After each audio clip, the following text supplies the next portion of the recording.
in particular was really just the looks on the faces of a lot of the American delegation here. Caroline Leavitt, the press secretary, Steve Witkoff, who came into the room, then left quickly, then came back in. Leavitt appeared to be a bit stressed out, anxious. Their eyes were wide, almost ashen at times. Those were some of the sort of images that will stick with me as we leave here. This was not the way the president likes to do things. El trabajo de Caroline Leavitt, la secretaria de Trump, no es informar. Tampoco es responder con honestidad a la prensa.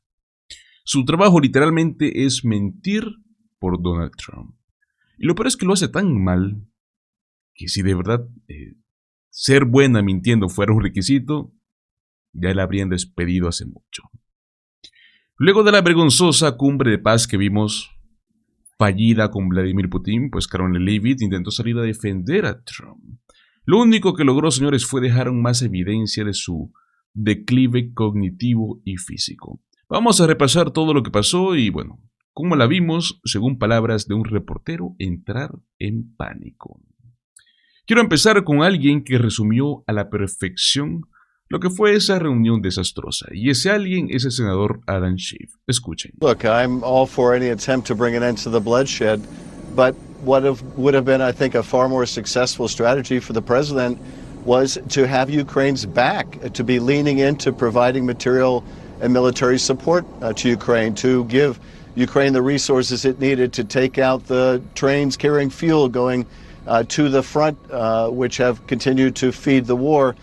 But this is not what the president done. The president said essentially Ukraine won't be part of NATO, so he's dealt away a terrible concession even before there's any kind of negotiations. The vice president today in saying that, we're done with providing military support for Ukraine. How is that facilitating a successful negotiation? That's essentially giving up both the military support, NATO membership. Indeed, the president talked about land swaps, giving up potentially territory of Ukraine, even before you sit down at the table. So I agree. The Biden approach didn't succeed, and I think because it was too slow to provide enough material support to Ukraine to give Ukraine that military advantage it needed. But what the president has done since taking office has been to undercut that. We have a bipartisan bill, as you know, strongly bipartisan, to sanction Russia. The president hasn't allowed that legislation to move forward. And the president's own threat of imposing sanctions, he withdrew on, at least until now. So I don't think this is the successful negotiating posture Ukraine. Exacto. Eso no fue más que otra humillación personal para Trump, sino que también fue una vergüenza para todo Estados Unidos. Porque Trump no solo se arrodilló ante Putin, sino que permitió que el país fuese usado como escenografía para poder legitimar a Putin. Obviamente, la maquinaria propagandística de Trump intentó girar el desastre, pero Caroline Leavitt no pudo sostener la farsa, y el primero en lanzarse al ataque fue Stephen Miller, uno de sus típicos berrinches. Escuchen. He has already ended 7 wars around the globe. Multiple foreign leaders, we've heard most recently Azerbaijan, has said that this man, this president, needs to be given a Nobel Peace Prize. I have never in my life, not even my life, I have never in modern history seen an American president work so hard and so fast and so completely to make the world a more safe and peaceful place. From here in Washington, D.C. to the furthest reaches of the globe, this is the peace and security president, Griff. Well, that we can forge peace. President Biden was responsible for this war starting. Donald Trump is fighting to end it. And as you know, he has already ended 7 wars around the globe. Y es que ya lo conocemos. Si no es culpa de Biden, pues seguramente es culpa de Obama o de Hillary. Quién sabe qué más. Pero lo central aquí, señores, es lo que realmente quería Trump de esta reunión. No es un alto al fuego, no es un acuerdo de paz. Es una mentira de Putin. Que dijeran que si Trump hubiera sido presidente en el 2022 no habría guerra. Esa fue la concesión que obtuvo. Una mentira para su ego. Y bueno, aquí es donde entra Caroline Leavitt porque la prensa empezó a notar algo raro. Dicen que la veían pálida, asustada, descompuesta luego de ese encuentro con Putin. Un reportero de MSNBC afirmó que parecía aterrada, incapaz de ocultar lo que había visto tras bambalinas. Donald Trump, I think this might have been the briefest set of statements he's ever made in one of these press availabilities, as they describe them. The whole thing lasted 12 minutes. It was striking to me that he let his guest, Vladimir Putin, speak first. He went for only about 3.5 minutes. But the bottom line at the end of this, I think, Jen, is really that Vladimir Putin, who arrived here in effect a pariah on the world stage, gets to go home and try to say that he is now a partner with America, the largest superpower in the world. He got, in effect, everything he wanted from this moment. He leaves with a red carpet photo op here, literally walking on a red carpet with Donald Trump before he was, escorted onto that podium, flanked by American warplanes, fighter jets flying overhead. He got time in the presidential limousine. He left with no ceasefire, which he's been trying to avoid. And almost as important as anything, he left without any additional sanctions. Remember, a week ago today, Donald Trump, that was supposed to be deadline day. President Trump was supposed to be slapping on those additional sanctions on Russia if there was no end to this war. If nothing else, Vladimir Putin certainly kicked the can down on that. And notably, he said that, we basically came to agreement that there has to be some better understanding about the primary causes, the root causes of this war. In effect, again, blaming the Ukrainians for a war where Russia 3.5 years ago invaded an independent and sovereign neighbor next door. So those are some of my biggest takeaways as we get going. Just pulling back the curtain here, what struck me, Jen, in particular was really just the looks on the faces of a lot of the American delegation here. Caroline Leavitt, the press secretary, Steve Witkoff, who came into the room, then left quickly, then came back in. Leavitt appeared to be a bit stressed out, anxious. Their eyes were wide, almost ashen at times. Those were some of the sort of images that will stick with me as we leave here. This was not the way the president likes to do things. He likes to be the producer of this presidency. He got that in the first half of the day, but when he was behind closed doors with Vladimir Putin, it looks like he didn't come away with anything that he claimed he wanted. He said he'd go home unhappy if there was no ceasefire. They didn't declare one here today. Peter Alexander, I know you've had a long day. Thank you for being with us. ¿Qué significa que la vocera de Trump salga con cara de miedo? Y lo que ocurrió fue todavía mucho más grave de lo que nos cuentan. Tanto así que esos periodistas presentes dijeron que la escena fue peor de lo que se dejó ver en público. Y bueno, para el colmo, uno de los ex secretarios del gabinete de Trump también confirmó esa sensación. Putin achieved most of what he wanted. Trump achieved very little. And I will say one other thing. I thought Trump looked very tired up there. I mean, very tired. Not disappointed, tired. And we'll have to reflect on what that means. Vladimir Putin said. Donald Trump derrumbado, agotado, con señales físicas y mentales de un deterioro que ya no se puede esconder.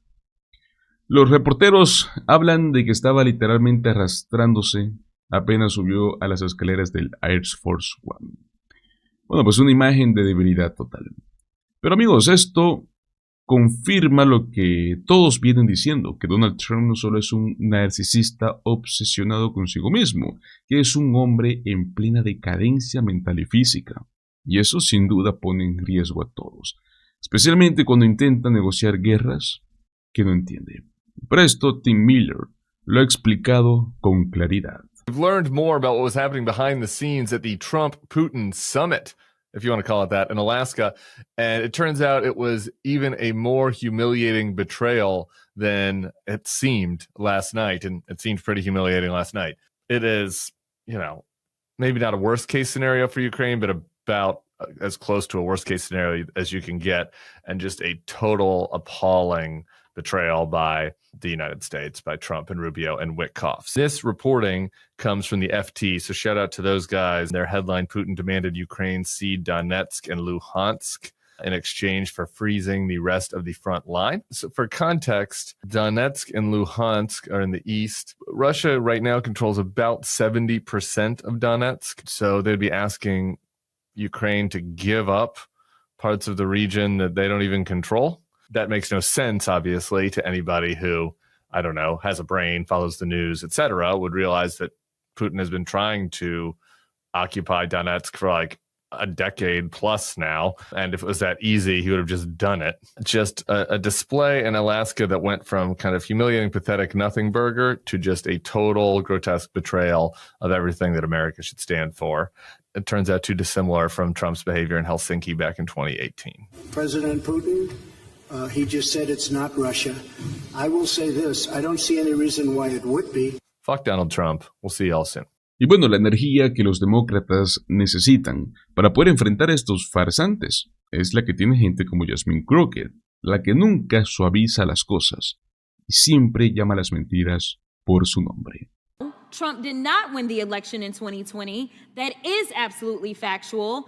And unfortunately, because some people got all riled up because they believed the lies, they ended up getting locked up because they decided that they were going to believe the lies. They ended up at the Capitol on January 6th, and they were trying to tear this thing apart because they felt like their country was falling apart in front of their eyes because for whatever reason, there were people in power that were peddling a lie about the election. We also know, and some of y'all may still say that COVID was a hoax. COVID wasn't a hoax. Tell that to the over 1 million people that died under Donald Trump's first watch. It wasn't a hoax. So no, I do believe that it was okay. In fact, I do believe that it was ethically right for social media to check people because you had people that didn't know anything about science and decided that they were going to put out whatever lies or propaganda or conspiracy theories they wanted to. And people died. At some point in time, we have to evaluate what is factual. And I know that facts hurt y'all, and I just wish we could get on the same page, but we do know during the presidential election that the president would not go and participate in anything if fact-checking was going to be a part of it because he didn't want to be fact-checked. We know that the vice president got upset in his vice presidential debate when he was fact-checked. It used to be a time in this country that we as members of Congress or elected officials thought that it was okay to just tell the truth. Instead, we're pushing conspiracy theories, and some of them are killing people. It's the same thing that we have coming out of Doge. It's the reason that people are dying. It's the reason that farmers are losing their farms because we continue to peddle conspiracy theories. It is time for us to say, Mr. President, guess what? Russia invaded Ukraine. Can we at least agree on that one? Facts matter. Y'all, this is literally potentially putting us into an international crisis. We may be heading towards the next world war because we have a president that wants to pal around with Putin and wants to do everything to make him feel good, including lying about who invaded who. Mr. Chair, I got a minute left, but I really want to yield to any of my colleagues and ask them if they will say today, very basically, that when it came down to the war in Ukraine, that it was not Ukraine that invaded Russia, it was the other way around. Is there anybody in here that has enough courage to say that Russia invaded Ukraine? You can have my time. And this is yet the problem. Esa es la actitud que tienen que tener los demócratas, no cansarse de exponerlos, no dejar de señalar cada mentira, cada hipocresía y cada intento de encubrimiento. Muchísimas gracias por acompañarme hasta el final de este video. Recuerda, como siempre, dale like, comparte el contenido y suscríbete al canal. Nos vemos en el próximo video.